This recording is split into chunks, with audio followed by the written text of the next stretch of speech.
the Supply Unchained podcast with Leo and Kristine.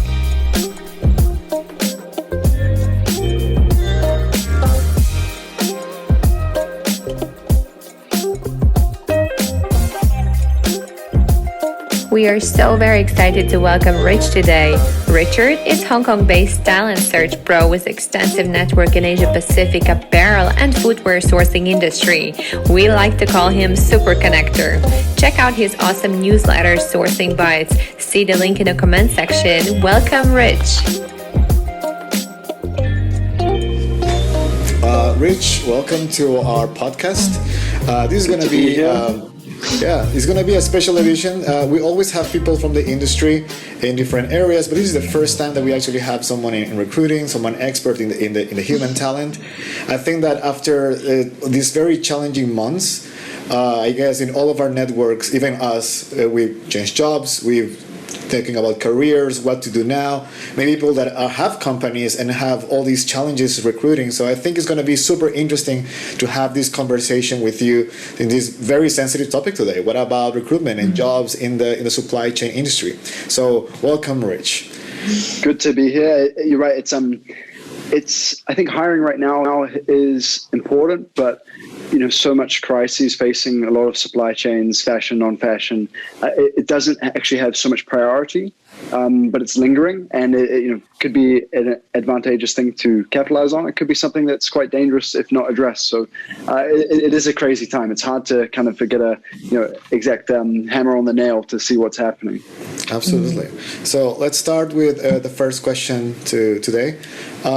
So in this whole crisis during COVID and the aftermath, a lot of companies are talking about resilience, and there's a lot of questions, especially we're in Asia, in the brands or companies that are based in the US or Europe. So they're facing these biggest questions of, do we keep expanding? Do we keep a globalized supply chain? Do we become more resilient? Do we become smaller? We get closer to home? So what do you think is going to happen from your point of view and your experience? Most of my experience, it comes from people I work with and people I speak with, which I'm very fortunate to connect with quite a number of people inside Asia, but outside of Asia. I think if you ask many people, they're not sure, and I think it's a mixture. I guess the question I have right now is, with things changing a lot, is more, do people have the resiliency to go through the pain points of going to new territories or opening up new opportunities? Because it's been cat and mouse or playing Twister. Myanmar's closed, and then we're back to China, then we're going to Vietnam, or outside of Vietnam. So I do think it depends on the business model. I think there was a lot of talk last year about reshoring or nearshoring. My opinion on where it stands is stability is more important than anything, and stocking shelves is really important. And China still is, the king or queen of the supply chain right now and for now. Long term, it really depends. I mean, you're seeing Ethiopia going through some real challenges after a huge phase of investment. And that kind of, I think, that's detrimental for people wanting to go through these painful processes and champion new areas. So it's kind of no one size answer. I think stability is the most important thing right now. Unfortunately for smaller businesses with smaller MOQs, it's harder to manage through the cost crunch of now as well. So what we see coming out of this, nobody has any idea, but I think very much we'll have similar patterns to what we're experiencing now. I have a next question on this. What do you think, what are the skill sets which are the most valuable right now to the smaller companies as well as the multinationals? There's a textbook answer. The textbook answer would be everything digital. So analytics, agile management, digital tools, technology. But for me, what I see in the last year and where we are now, I think a lot of people, senior to middle to junior, have been going through such a tough period of time. And it's pushed a lot of culture, pushed a lot of resiliency. There's so much uncertainty. I like to talk about VUCA. How do we hire for VUCA? So VUCA meaning volatility, uncertainty, complexity, and ambiguity. Mm-hmm. And tools and technologies, they can set people up to, or set organizations up to move more agilely or more flexibly. But how do you find someone who's got a VUCA type of skill set? Mm-hmm. And the way I see the industry last year, which right-sized a lot of organizations, and you have not the same amount of headcount and businesses trying to move faster, make decisions quicker, and keep a very low or as low as possible cost base. We're past kind of an industrialized phase of, throwing bodies at work. Mm-hmm. So more people are needing to put their hands in different places, showing some dynamism or some adaptability. So I think if we look at people and skill sets, I like to look at stories rather than skill sets. Mm-hmm. Mm-hmm. Stories meaning, did someone work in an environment where they couldn't walk into a factory and get capacity straight away because of the brand name behind them? They had to fight a little bit harder for it, or they had to work harder for relationships. So these types of things make up someone who's got VUCA. I mean, they're more vertical. Maybe they've got a lot of experience working from factory through to corporate or sourcing center of excellence. Yeah. I think that gives people a lot more tools to deal with their suppliers and enter into this, I think, new phase of partnership, which we have with vendors now. So, the answers I have for it are more intangible rather than they are based on like hard skills or technological skills. Those are important, but I think for businesses moving forward nowadays, it's going to be super important for them to move away from kind of centers of expertise, because I think they've taken in a lot of that talent and that skill, and they built it up around their systems, that hopefully they can get to a stage where they can become more interoperable and chase the intangible skills which go through obstacle-oriented times like these in COVID. So kind of put it together then the first and the second question, right? Because we have people listening that might be in the US, and always for a time there was like, okay, if you want to grow your career, go to Asia because there's a lot going on, and, mm-hmm. and they will gladly receive someone experience closer to the markets, either US or Europe, coming to Asia to have a fast career.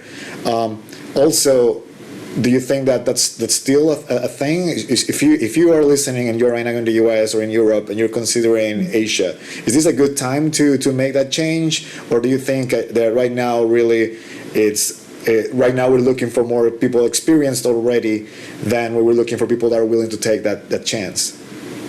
It's a good question. I mean, you're pretty on the nail. You hit the nail on the head, so to speak. A lot of people came to Asia to get a lot of experience in the supply chain and take that back overseas. And I still think it's a super valuable thing, especially since the world's become more diverse or polarized, and there's been no mobility or zero mobility to places like Hong Kong, China, the supply chain of the world. I think it's an important thing for people to be out here, and if they can get the opportunity out here, it's a valuable one for themselves, setting themselves up for when they go back to their home countries. Mm-hmm. Because being close to the action here and taking that knowledge base back to your teams in the US or Europe, I mean, that's invaluable experience for understanding how to move things along around here. And mm-hmm. typically, I mean, I know businesses talk about going factory direct, not from a sourcing office in Asia, but from Europe and the US. Yeah.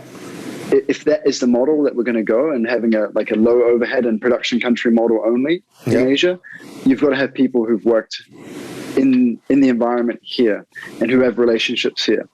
So I think the number one thing that really trumped a lot of capabilities or competencies last year was relationships, mm-hmm. in every sense of every industry. But if you think about the supply chain, if you're out of capacity or you don't have capacity, but you've got relationships with other suppliers, it's the trust that should get you through to opening up and running orders with them, because you built something 5-10 years ago, and nobody wants to compromise that long-term standing that you've got. So if we move towards a more separated world geographically and there's less mobility, I think Asian-based experience is super important for people in the US or Europe to have.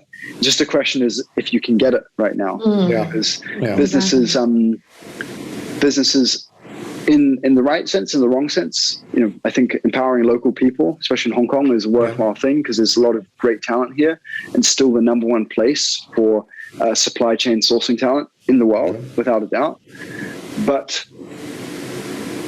when it gets dangerous for companies to be looking at, hiring local for the sake of hitting up, your ratio, your requirements, I think that's, chasing the numbers rather than chasing the value. And that's, I think, a lot of the path a lot of companies are down. I think, most of the roles or the companies and clients I work with are typically working on, the placement of foreigners here still. So kind of like people that have the experience, that have been waiting for a chance. Well, maybe there's no influx of foreigners coming in. It's their time to step up and kind of, as you're saying, as they are taking the skills closer to home, to work with the teams here in Asia, it's a bit of a reshuffling of talent. Yeah, and if you look at Hong Kong, I guess 30 years ago, the foreign manager had a lot of impact to have, training up people, building up people, and that's been going on for a number of years now. And I think a lot of talent in Hong Kong specifically is at the level where they've taken a lot of insight and knowledge, and they've benefited from having foreign leaders come in and bring a lot of best practice. I think the talent here is elevated to quite a high level already that they can step up into a lot of those roles. I'm super into looking at the person below the surface and what they brought to the table, rather than what we talk about, kind of surface oriented hiring, which is when you go for the bells and whistles on the resume, rather than the stories of the person. So it's another complex question to break down, because it depends on the company, depends on what they're going through as well. I still see a lot of value in foreigners being out here in Asia and in the supply chain as well. That's good. Rich, what do you think about migration from Hong Kong to Singapore? What I have seen lately, there's quite a few sourcing offices coming here. I was wondering if this was going to come up. Now, I have to remove my bias from this, because my bias always speaks to Hong Kong. I mean, I was born here, and I came back here now 9 years ago from New Zealand. So I've grown to love Hong Kong even more than I did when I was growing up, even despite the challenges that we've seen in the past couple of years. And I think the people here are amazing. Look, Singapore is right for the right type of business model. It's not easy. I think if you're a merchandising loaded business who's not automated and who depends a lot on product people being in one location, it's not a good place. Not like Hong Kong. If you're a business that's moving towards really fully empowering your production countries and a very lean center of excellence, Singapore could be a good place, because it's close to a lot of much closer in proximity to the Southeast Asian production hubs. But the talent pool in Singapore, from what I've researched, and I think, Leo, I sent you a study that I did, it doesn't compare. It doesn't compare to Hong Kong. So Singapore, I think people need to give it time. It's not going to be easy these first 5 years. And by that time, who knows, Hong Kong could see a resurgence based on geopolitical changes that are happening all the time. So, to answer your question, I think Hong Kong right now, Kristine, is where it stands, is in a better position. But in 5 years' time, if a company's got the investment, the buy-in, and it builds up a track record, then it could be quite a strong base. But they have to think about what type of people they hire, because Singapore is quite aggressive with hiring locals. Yeah. And it's great that you're mentioning all the companies, and again, trying to navigate these countries' restrictions, talent pool restrictions, and now even uncertainty of the future. What do you think is the best way for these companies to prepare for the new normal? As you're saying, in the future, things are going. So how do you think these companies should do to prepare for after this transition period? It's a difficult one. I was thinking about the question, new normal, because we don't know what it's like here. But I think in Asia so much, I think US and Europe are somewhat indicative. Yeah. But Leo, I think you've probably seen the same way with me, with your network and the work that you do, and probably you too as well, Kristine. Hong Kong is still very much a work from office environment, and we could go down the talk about the hybrid path. But if we're being specific to the supply chain, I can't really talk about the workspace, but I think it'll be some version of what it is before COVID, maybe with a bit more flexibility on, employees' terms and, when they can come in, how they can come in, and how long they have to stay. preparing for the new normal, though, I think, again, back to VUCA, volatility, uncertainty, complexity, ambiguity. How do you set up your business to go through, a period which could go 5 years of real, resilience needed, business focus, and that is, systems, talent, and strategy, really. And you can get the strategy right, you got to have the people right, you also got to have the technology and systems right. And I think maybe mixing up the incentives of how businesses are run, that's a painful thing to go through, but it might set people up to be, I think, a bit more resilient through these periods. And it's interesting that you mentioned work from home, because in Western countries, especially office work in US and Europe, work from home seems to be like it's here to stay, right? Hong Kong as a service place is still kind of struggling with its tradition of hardworking, long hours, working from home, and small homes, let's be honest. Like working from home for a lot of people, it's a privilege that you can work from home, because if you're in a Hong Kong place, usually this is your apartment and you have 3 kids and you gotta balance it, everything. And as we move it to production countries, again, production from home, that's not a thing. So how would you see that happening? Factory facing, in production countries, factory facing, how is that? How work from home is going to affect these areas, or in what ways they are going to be affected by this new normal? What is going to be new? Like maybe less hours, more rotation. I don't know. How have you seen those conversations happening? I think I definitely haven't seen those conversations happening. If we're talking like close to factory operations, where you've got big QA organizations or merchandising, very factory facing organizations, I haven't seen that happening. I think everybody's with some suppliers that are in Vietnam. I mean, they've been focusing at just keeping labor supply. Yeah, and I think that's the dilemma of many supply chains is how can you really plan a strategy 3, 4, 5 years time when now you need to put everything into now. And my opinion is I don't think you're going to see in a lot of production countries any work from home unless it deems that you're going through rolling lockdowns like a lot of these countries are.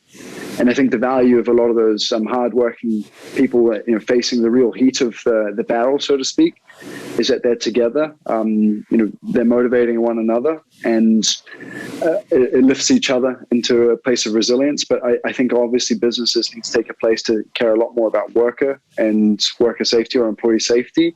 And I think a lot of cultural initiatives for supply chains have focused on centers of excellence, because in Hong Kong, and Kristine, you were here as well, in Hong Kong, you've got big organizations, which is less and less the case now.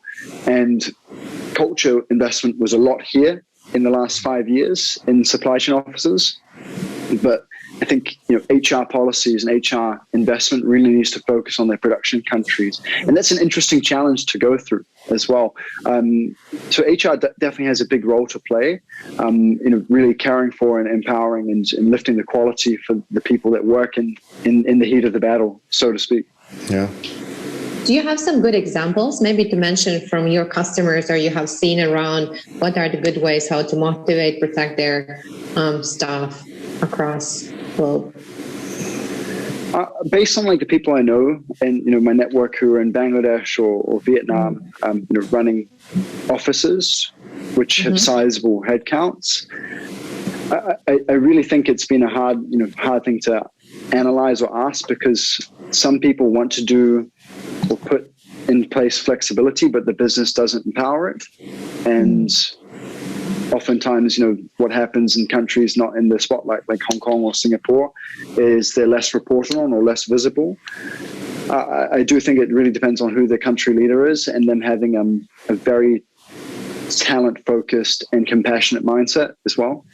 And I'm fortunate to know some leaders, or quite a few leaders who are like that, and they've got good teams and good level 1 managers, level 2 managers, who have given autonomy to their people, so that they can make individual person by person calls on making sure that people are being looked after and taken care of. And I think companies have done a very good job of protecting their people as much as they can. There's people will always say that more can be done. It's a really straining environment right now, especially when you can't travel and get people over from Hong Kong or Singapore to these countries. Can you give some good advice to the companies for listening in? What is the best way to actually navigate this new environment where you're actually looking for resilient leaders? And even if you're a leader and you're not having people who report into you, you're still a leader, how you're leading your success. Okay, if we break that down, so if we're looking for people who've got resilience, it really doesn't come with a CV or a LinkedIn profile. And we're entering this new phase now of de-industrialized hiring.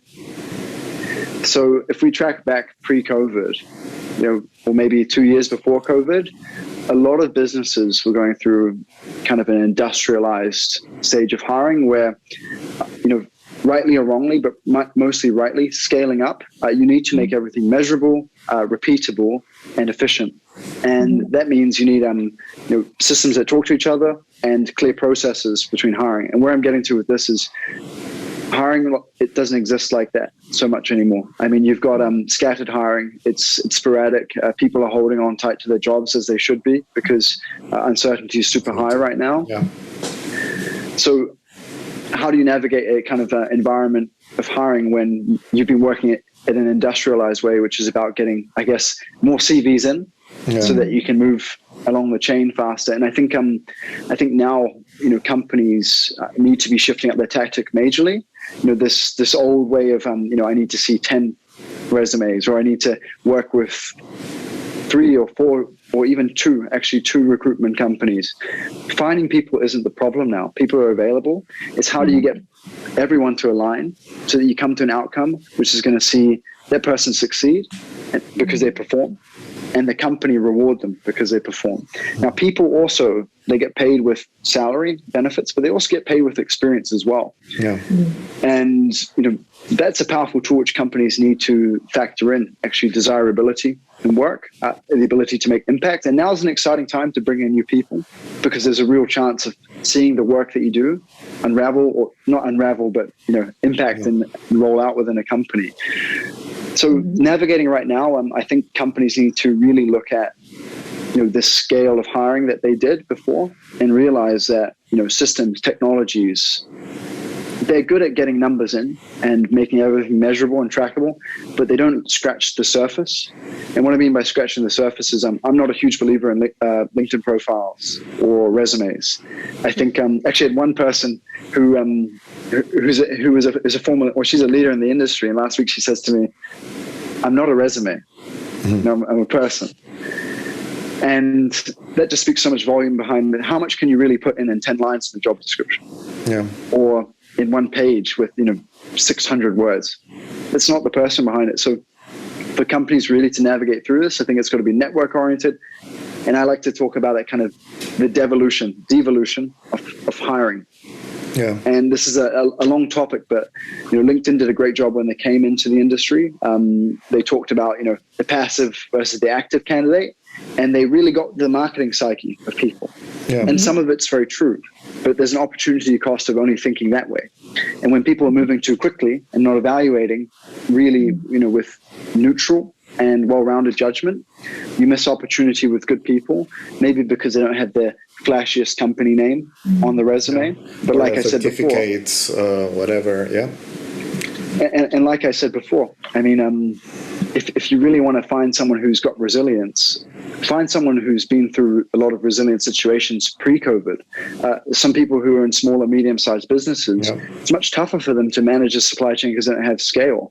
I'm not saying, the Walmarts or the Targets don't have it tough, because there's a lot of complexity with that volume and a lot of people to deal with. But working through now, companies really need to look at the substance, not the surface. And that really takes either someone in the business knowing the industry very well and being the face, and really being an advisor to, not just look at the resume because they are important, but look at the stories and the things that they've been able to accomplish in the context. Mm-hmm. And, something I kind of trumpet on a lot about is how much we measure on the interview experience versus the work that someone's put in to their career. Yeah. Because for me, I think an interview is important. Leaders need to be able to talk, they need to be able to influence, but you can only capture 10% of that in an interview. And obviously, I think interviews should be more for cultural aligning and aligning people and chemistry. But if you're going to interviews and measuring people and choosing to hire someone based on how well they deliver to the presentation, those 10, 12 minutes, you're setting up a small window for yeah. So what we need now is big windows, because you can't afford to hire leaders who don't work out. Afraid to say it, but if you get someone who's running a sourcing organization here 6 months in, and then you saw what you wanted to see about them, but you didn't really go into detail about the history of the person, you set your organization back a lot culturally and productivity wise, and those are damages which can be very hard to recover from. So people need to look through bigger windows now, and bigger windows meaning the substance, what they brought to the table before they came to the interview room. What do people below them say about them? What do people above them say about them? Yeah. And on the side. And another thing about the industry that's very dated and built on efficiency is this whole referencing process. Yeah. For me, going through my network and doing things informally with people that I trust is super integral to what I do.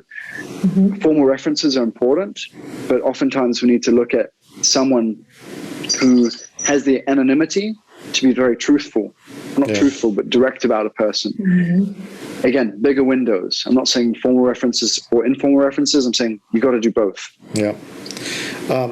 It's interesting that you mentioned this. I'm going to put you on the spot right now again. Why not?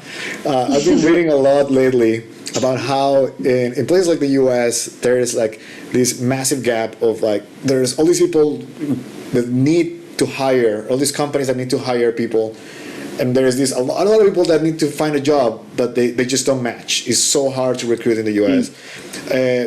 Again, what is your take on that? And second, because I'm not aware of, do we have a similar situation in Asia? Is that happening as well in this side of the world, or here is kind of more stable? I would like to hear your thoughts. Okay, so Leo, the situation you referenced in the US is that do you think it's people looking for the perfect thing, or they are I think it's a bit of both, right? Again, the US is a big country. Again, I lived in Europe for a while, and then people left the city, moving to other states. They're like, I'm not going back, So people don't want their old jobs back. Jobs that are being offered, probably not the most sexiest one either. So it's kind of it's a stale there. Who can hold the longest? Do we see something similar happening in Asia, or? Asia is, look, the media really points at Europe and the US in so many ways. And I think, we talk about things like the Great Resignation, which maybe you're referencing to, where people are, soul searching for different opportunities. And it could very well be happening, but I don't see it as a Great Resignation. I think when we're looking at white collar opportunities, especially in the supply chain management or leadership type of roles, I think people are I'm not going to say less aspirational, because they are aspirational, but I'm going to say that they're more cautioned with the steps that they take and how they take them. So I don't think it's a tidal wave of Great Resignations. I think it's a ripple. I think people, it doesn't take much to kind of put yourself signals out there to say that you're active and plant a couple signals with people. It doesn't mean everybody's going to leave at once. I do think businesses, particularly in the supply chain, have to be worried about desirability because it's a hard-working industry. I get to watch from the sidelines. I've never claimed that I've been in it, but I know a lot of people who are in it. And beneath the surface of the brand name that you work for, or the achievements that one makes in the industry, a lot of hard, blood, sweat, and tears goes into that. Yeah. And young people, it's a serious problem here in Hong Kong, getting them into the industry. I'm sure it's a serious problem in much of the industry overseas as well. There's some great graduate schools and recruiting schools, but if we're in this world which is heavy on distraction and heavy on kind of short-term thinking, where people, like a TikTok video, they decide in 15 seconds or less, it does run a real risk of businesses lacking the people coming through. Yeah. And Hong Kong, I don't see the same thing happening. I think Hong Kong in Asia is in this weird boat right now where businesses and sourcing offices, they right size a lot and they're in a good place right now. And if the business outlook is looking good, then that's great. But nobody's rushing into hiring a lot of people anytime soon, because I think businesses have the right mix now of, okay, we've invested a lot in, enterprise software or architecture. And at the same time, the people that are still around, although I'm sure most of them are very, very exhausted, they are actually, delivering what's needed. So I think businesses right now are waiting to see what happens next year. Christmas is a scary time if we look at last year and based on the numbers and the outbreak. So it's hard to read. I think Hong Kong is in this holding pattern in many ways, but there's some positive signs here in Hong Kong on a hiring front. And I think next year we could see a lot more flurry of activity. That's great. Well, I think that we need to make an exception on this one and probably bring you back in a few months as we are seeing how this is evolving and what other challenges we see on the way. I'll definitely own up if I've not been correct. I'll definitely own up. we can check everything. Where they're going. Yeah. No, that's great. Well, thank you very much, Rich, for joining us in this episode. Thanks for listening, guys. It's been very mind-opening, and I think that, again, a lot of people are actually questioning what to do with their jobs or jobless right now, or we're all in this period of transition, a lot of thinking. So I think your voice is really very important to give wisdom into the decisions we need to make. Yeah, and if there are people listening who are jobless or looking through, I think some things that they can take away is 1 year now. Some companies look at that as a big gap. I think COVID and the situation right now really covers that. People shouldn't be too worried, and companies shouldn't look at a gap right now. It's actually a very unfair thing to do, because there's a lot of good people out there available. So that's the first thing for people to take home. The second thing is I think nowadays there's an inflation of recruitment processes where it's about applying to as much as you can get, because that's what happens in times that have, I think, globally more desperate times, which the employment situation could very well be in this industry is. And I would always encourage people to think of what makes them stand out, what stories that give people a sense of awe. If I meet someone in Hong Kong who's done a stint in Ethiopia, which I have some friends that have, that's instantly something where, okay, I'll definitely always remember that. It's like the same thing when you meet someone who's, maybe they've done an Evel Knievel and they've motorbike jumped over 10 cars on fire. You'll never forget the person. What is that? That hook that gets you there? Cool. And everybody's got them. So they just have to be reflective now and also really not devalue themselves, because if interviews are the measure of what we hire, people need to go in having some self-affirmation that they've brought value before. So reflecting on what you've been able to do in the past. Cool. It's something people should be doing all the time. Yeah. Well, thank you very much, Rich, and I hope that whatever Thanks for listening. Find this useful. Thank you very much. Good to speak to you guys. Thanks, Leo. Thanks, Kristine. This was the Supply Unchained podcast. You can see more episodes on YouTube or your favorite podcast platform. Remember to leave a review, like, and subscribe if you want more content like this. See you next time.